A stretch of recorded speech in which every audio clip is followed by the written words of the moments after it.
a vu que l'art contemporain pouvait servir de modèle, un monde aussi traditionnel que l'art contemporain peut éduquer sur comment prendre le digital comme une source d'innovation et de transformation interne. Et si le gouvernement pouvait en faire de même. Voilà, on fait des parallèles. On a eu le monde de l'art contemporain, maintenant on va faire un parallèle avec le monde gouvernemental, top-down. Il n'y a pas plus top-down, je crois, que le gouvernement. Centralisé, pareil. Et puis responsable. Responsable, parce que là, on ne peut pas trop faire du lean startup. Hein. On ne peut pas itérer, faire des erreurs. Bienvenue tout de suite à Henri Verdier, qui est le CTO de la France, c'est en français, et également à la tête d'Etalab. On l'accueille.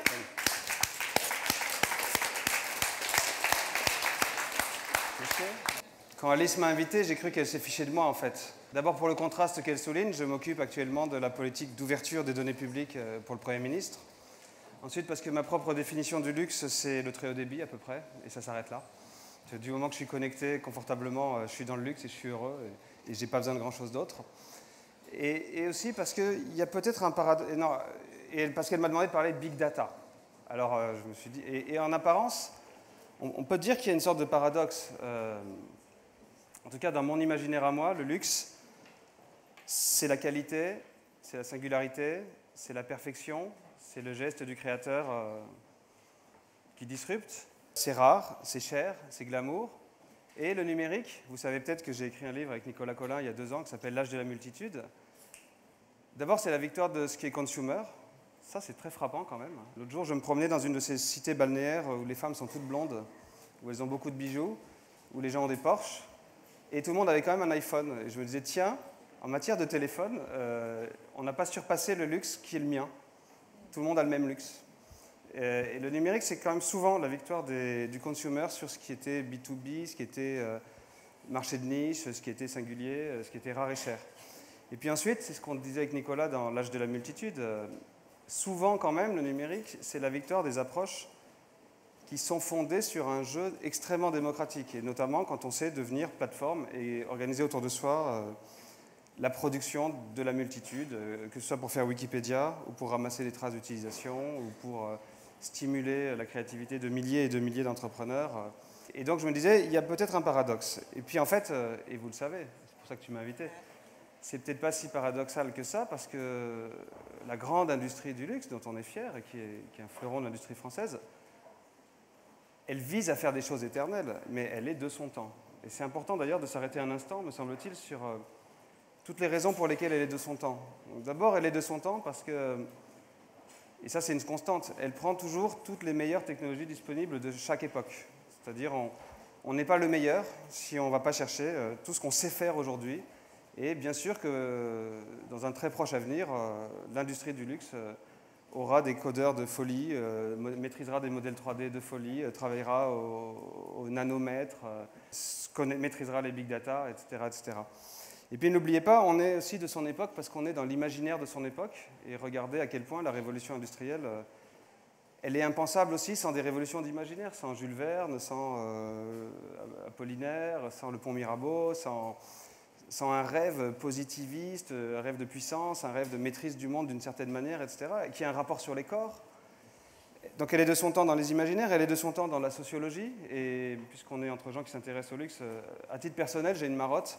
Je suis fasciné par la très longue histoire, depuis l'Antiquité, des tentatives d'édits somptuaires, c'est-à-dire la manière dont la société s'est trouvée obligée, à tout moment et sous toutes les latitudes, d'encadrer les débordements du luxe. Et vous le savez peut-être, c'est surtout sous l'Ancien Régime en France que ça a culminé.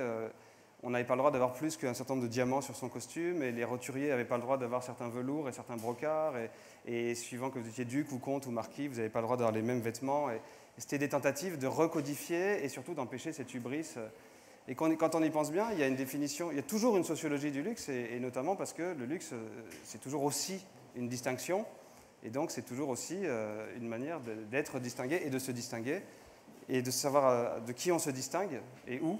Ça sera toujours important dans la définition du luxe. Et puis enfin, on est quand même dans une économie, et même si le luxe c'est du côté de la surabondance, il faut qu'il y ait une surabondance soutenable, il faut qu'il y ait des gens qui puissent financer. La définition du luxe n'est peut-être pas la même, et des gens qui peuvent accéder au luxe n'est peut-être pas la même sous tous les climats, à toutes les époques. Donc, les gens de l'informatique, les gens du numérique, les gens des big data, et même les gens qui cherchent des nouvelles pratiques de gouvernementalité à travers le numérique, à travers la donnée dans le gouvernement, ont peut-être des choses à dire sur ces questions. Il y aura, et ça j'en suis sûr, et je le partage avec vous, un luxe post-numérique, comme il y en a eu un post-révolution industrielle, et comme il y en a eu un sous l'Ancien Régime, etc. Et c'est important de s'en préoccuper. Ça sera ma conclusion, mais comme les bonnes thèses, il faut les dire plusieurs fois. Ça sera probablement important de décréter l'alliance des créateurs, l'alliance des innovateurs, l'alliance des gens qui changent le monde. Et le luxe sera plus fort s'il comprend le zeitgeist, l'air du temps que forge le numérique. Et nous serons, dans le numérique, nous serons plus forts si on comprend les gens qui savent faire de la crédibilité, du glamour, de la puissance d'impact, de l'image. Et ça sera ma conclusion. J'y reviens, parce qu'avant, je fais un petit détour avec vous. Donc, puisqu'il y aura un luxe de notre époque, c'est important de se demander un instant dans quelle époque nous sommes. Et nous sommes dans une époque, je crois que tous les gens qui sont ici dans ce bâtiment-là seront d'accord, qui est profondément travaillée par la révolution numérique. La révolution numérique, c'est la Renaissance, c'est la révolution industrielle. C'est juste une redistribution totale, une synthèse créative qui fabrique une nouvelle société. Et dans la révolution numérique, je crois, et je ne suis pas le seul, que ce que nous vivons de plus intense en ce moment, c'est la révolution de la donnée. Je vais parler de 3 minutes de ça. L'expression Big Data, il y a 4 ans, elle était inconnue en France, pour être honnête et vantard, mais honnête. C'est moi qui ai écrit l'article Wikipédia Big Data en France il y a 3 ans et demi, donc il n'y avait pas d'article Wikipédia Big Data. Et c'est déjà devenu une expression démonétisée, parce qu'aujourd'hui, c'est devenu le récit marketing de gens qui veulent vous vendre des heures de consultant ou des serveurs massifs. Mais en même temps, il se passe quelque chose d'essentiel. Et ce quelque chose d'essentiel, moi, j'ai envie de le distinguer en 3 choses. D'abord, entendons-le bien, on peut produire des données, on peut mathématiser des bouts du réel qu'on n'aurait jamais osé traiter par la donnée auparavant, parce que ça ne coûte rien de produire de la donnée. C'est-à-dire, je prends le pari avec vous, si je reviens dans 10 ans, vous parlez ici, as a family, il y aura des capteurs dans toutes vos fringues, sur votre rythme cardiaque, votre température, votre degré d'agitation. Il y en aura aussi dans tous les fauteuils, il y en aura dans la rue, il y en aura dans le bâtiment. Et tout morceau du réel produira et recevra de la donnée. Et on le fera parce que ça coûtera 1/10 de centime d'euro de fabriquer la puce, et que c'est rigolo, et que ça peut toujours servir, et que ça permet à des gens de greffer du service par-dessus ces choses-là. Et donc on aura ce que finalement ont fait les banques il y a 100 ans, de dire mon activité bancaire, je la mathématise et je travaille au niveau de l'abstraction et donc je fais la finance, on va le faire sur des bouts entiers du réel, parce qu'on va les mathématiser et travailler au niveau des abstractions. En plus, c'est devenu un way of life, c'est-à-dire il y a une manière d'être au monde, d'entrer en relation avec l'extérieur, il y a une sémiologie des données qu'on produit. Je pense que certains d'entre vous ont fait un check Foursquare pour dire qu'ils étaient là, d'autres ont fait un tweet, etc., géolocalisé. Enfin, on entre en relation avec la communauté, avec la multitude, avec les autres, on construit une image de soi par les données qu'on reçoit et qu'on produit, et donc non seulement ça ne coûte rien de le faire, mais en plus, c'est devenu une manière d'être au monde. Et donc la première grande révolution des big data, c'est qu'on va dataifier, excusez le barbarisme, des morceaux entiers du réel et des choses qu'on n'aurait jamais pensé traiter dans des approches mathématiques, algorithmiques, informatiques. Alors, comme vous, je pense qu'il restera un endroit, quelque part, où il y aura l'âme, le génie créatif et la transcendance. Mais il va se déplacer. Et finalement, l'histoire des sciences, depuis 200 ans, c'est que tout le monde dit toujours « non, il y a un truc qui est transcendant », et puis on le déplace. C'est la vie, non, c'est pas la vie, c'est l'intelligence, non, c'est pas l'intelligence, c'est l'intuition, non, c'est pas l'intuition, c'est l'analogie. Bon. Mais on le déplace. Et ça, on va faire ça dans plein de domaines. Le deuxième air du temps très important, et ça c'est très important, c'est que toutes ces affaires de big data, là, il y a à peine 10 ans, c'était réservé à des gens qui avaient immobilisé beaucoup de capital, et donc c'était toujours des rentes. Alors c'était l'armée, c'était des très grandes entreprises. Il y avait une double rente. Il fallait qu'ils puissent acheter des ordinateurs qui étaient presque gros comme cette pièce, et il fallait qu'ils puissent recruter beaucoup d'ingénieurs pour travailler sur ces ordinateurs. En France, c'était le CEA, c'était Alcatel, c'était Météo France. Si je ripe sur Météo France, on connaît bien chez Etalab un gamin de 20 ans, que tu connais aussi, qui a Bac+0, c'est le nom de son blog, Bac+0, qui a fabriqué dans son salon, avec des PC recyclés, le supercalculateur qu'avait Météo France en 2007. Il l'a fait pour quelques centaines d'euros dans son salon, Le seul problème, c'est que ça chauffe la maison d'une manière horrible et que ses parents n'en peuvent plus. Et il fait des modèles de simulation météo aussi performants que ceux que savait faire Météo France en 2007. Et donc cette démocratisation, il va falloir en prendre acte aussi. D'abord parce qu'il va y avoir des tas de nouveaux joueurs, des gens qu'on aurait dit, c'est des petits joueurs, ils ne comptent pas, ils ne vont jamais jouer sur nos plates-bandes, ils vont venir sur nos plates-bandes. Ensuite, parce que probablement, ça aura comme conséquence que ceux qui n'entreront pas dans une philosophie, et je parle bien de philosophie, d'open innovation, c'est-à-dire ceux qui ne se diront pas, ma vraie responsabilité, c'est d'être suffisamment ouvert, attentif, connecté, bienveillant, communicant, pour être sûr que les vrais innovateurs ils viennent à moi, ceux-là perdront. Ils perdront comme ils ont toujours perdu avec le numérique, comme Nokia s'est effondré parce qu'il n'y avait pas autour de lui de solutions de rechange pour faire face aux smartphones tactiles. En fait, ceux qui ne seront pas au milieu d'un écosystème où il y aura de la biodiversité ne pourront pas faire face aux changements qui nous attendent immanquablement et qui vont venir cette fois-ci de centaines d'innovateurs qu'on ne peut pas prédire, parce que c'est peut-être 3 étudiants brésiliens, un laboratoire de recherche obscur à Poitiers, une start-up de The Family, et on ne peut pas les mettre en carte et les surveiller et les mettre sur le radar. Donc il faut être sûr qu'ils viennent nous voir. Le troisième changement qui est fascinant, c'est qu'on crée aussi des savoirs. Un jour, j'avais fait un blog post où je plagiais un livre célèbre, je disais René Girard, des choses cachées depuis le commencement du monde. Il y a des réalités profondes, inconscientes, sociologiques, mathématiques, des corrélations fines, des distributions non standards qu'on ne regardait pas et qu'on commence à manipuler, parce que quand on peut manipuler de la donnée en masse, on commence à voir des choses qu'on n'aurait même pas cherchées avant. Et donc ça, c'est le côté fascinant, excitant. Il va y avoir un élargissement de la palette des savoirs accessibles, des choses qu'on va connaître, qu'on va comprendre, qu'on va conscientiser, qui va rendre ce monde assez fascinant. Donc pour moi, c'est ça le big data. Alors il y a peut-être aussi, ça c'est important quand même, quand vous avez tout ça, la redistribution des pouvoirs, dans tous les sens. C'est-à-dire qu'à la fois le citoyen va dire « rendez-moi du pouvoir, je veux récupérer les données qui me concernent, etc. » Le citoyen va dire et dit à l'État « rendez-nous des comptes et tout ». Vous savez, en France, l'open data, je le dis pour nos amis américains, au fond, on l'avait inventé en 1789 dans la Déclaration des droits de l'homme. On a écrit, et c'est notre constitution, la société est en droit de demander compte à tout agent public de son administration. Mais on ne pouvait pas. Les gens ne savaient pas lire, ils n'avaient pas Internet, et ils ne connaissaient pas le nom des agents publics, etc. Aujourd'hui, on peut. On peut, donc les gens le demandent. Les gens disent, oui, je veux savoir le nombre de fonctionnaires dans les écoles, l'efficacité de telle réforme, combien ça coûte, si on l'a vraiment fait, si quelqu'un a vérifié si ça marche, qui a décidé, quand, pourquoi. Et comme on peut, on va le faire. Donc il y aura un peu de pouvoir pour les citoyens, mais il y a aussi le reste. Des nouveaux monopoles d'un nouveau genre, et souvent fondés sur leur capacité à maîtriser les données, ou leur capacité à maîtriser les interfaces qui donnent envie de partager les données, ou des positions très alambiquées dans les chaînes de valeur qui font que finalement on devient le point de passage obligé et on est monopole alors qu'on est tout petit et tout discret. Et donc cette redistribution des pouvoirs, même dans le monde le plus économique, il faut savoir penser en termes de puissance et en termes de pouvoir. C'est où je suis et est-ce que je suis dans un point haut stratégique ou est-ce que je suis foutu. Et donc derrière la révolution Big Data, il y aura ça aussi. Alors du coup, j'ai fait, et je suis complètement ignare dans vos sujets, une sorte de tentative en venant de me dire, alors dans le luxe concrètement, qu'est-ce que ça va changer, ce que je viens de vous dire? Donc ça, c'est plutôt des pistes. Je mets un peu de pain dans le lac pour voir s'il y a des poissons qui arrivent, mais vous mettrez des choses encore meilleures que moi. Alors d'abord, il y a la fausse réponse, mais elle est déjà intéressante. C'est un peu les gestes d'artistes, sympas, clin d'œil, qui donnent à penser, mais qui ne changent pas fondamentalement la donne. Mais on commence à en voir des jolis, et je ne sais pas si vous avez vu la semaine dernière, il y a eu un petit buzz sur Internet. Il y a des gens qui avaient fait la robe pédagogique. Et donc c'était une robe qui devenait de plus en plus transparente à mesure que vous mettiez plus de votre vie privée sur Internet. Et donc c'était pour vous apprendre à faire attention à ce que vous mettez sur Facebook, sur Twitter, etc. Donc ça, c'est un beau geste, et c'est un geste de quelqu'un qui est dans la mode, mais qui a compris quelque chose de l'époque et qui a fait un geste qui marque.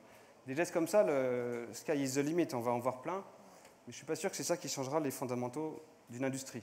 Mais ils sont intéressants.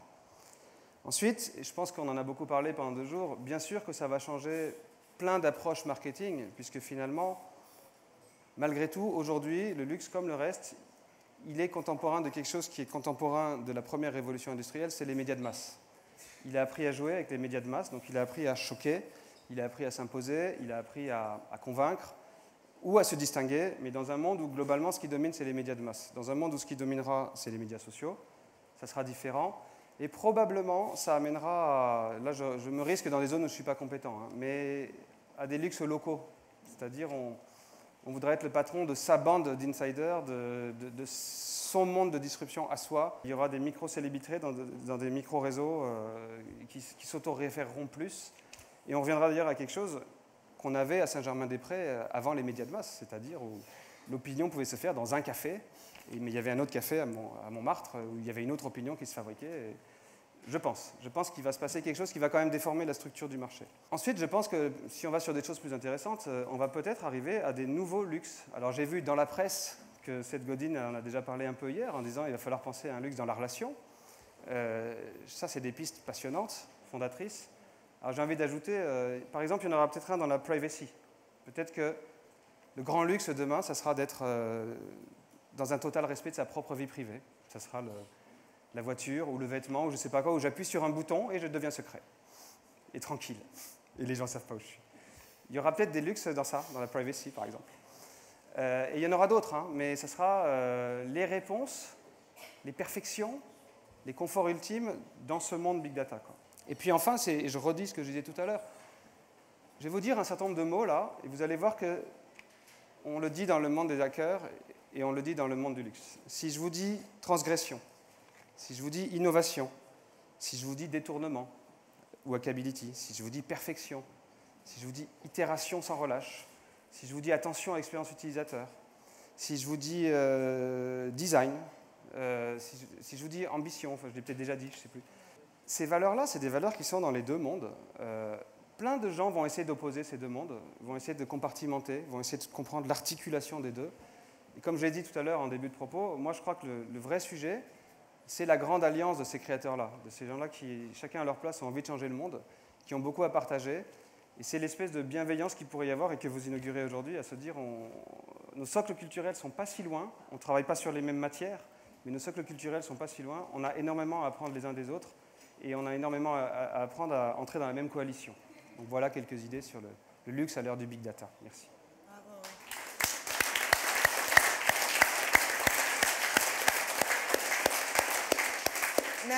Merci beaucoup Henri. Merci d'apporter cette philosophie directement en fait dans une infrastructure gouvernementale. Avec Henri, on a fait une tentative d'ailleurs la semaine dernière, pas plus tard que la semaine dernière, avec Etalab, qui était de faire travailler des programmeurs, des hackers, et sur l'expérience utilisateur d'un site qui nous concerne tous, qui est impôts.gouv.fr. Et l'idée étant de faciliter l'expérience utilisateur de ce site-là. Et ce type d'expérience, donc tu parlais du geste de l'artiste, c'est pareil, on ne va pas fondamentalement changer le site dès demain, mais il faut les démultiplier. Donc merci d'apporter cette philosophie-là et de la mettre en pratique. Si tu veux que j'ajoute un mot sur l'État, lui, d'abord dans presque tous les grands pays, chez le State CTO de la White House, chez le Cabinet Office britannique, en France chez Etalab, il y a une petite équipe qui porte un peu la même révolution et qui est l'idée qu'on peut injecter dans l'État une culture de la hackability, du développement agile, d'une connexion différente avec la multitude, et donc du co-design, de la coproduction, et une équipe qui reste focus sur le delivery, qui reste focus sur délivrer des changements tangibles. Et bizarrement, le reste de l'administration ne nous comprend pas, mais il y en a un dans chaque pays. Alors, je ne sais pas si on peut faire une analogie avec les grandes boîtes de luxe, parce qu'à mon avis, elles sont déjà un peu plus comme ça, mais toute grande organisation, aujourd'hui, et l'État essaye de le faire à sa manière, peut se dire, j'ai besoin de cette zone-là, une zone d'élasticité réglementaire, une zone de corporate startup, une zone de test and learn, une zone de développement agile, une zone qui sait faire rentrer des gens qui auraient été recrutés par personne d'autre dans ma structure et qui vont venir avec un t-shirt troué et qui ne seront pas refoulés à l'entrée. Donc voilà, le gouvernement français essaye de faire ça, et ça, c'est mon travail, mais on est loin d'être les seuls, et je pense que beaucoup de grandes institutions peuvent s'en inspirer. Thank you very much, Mr. Henri Verdier.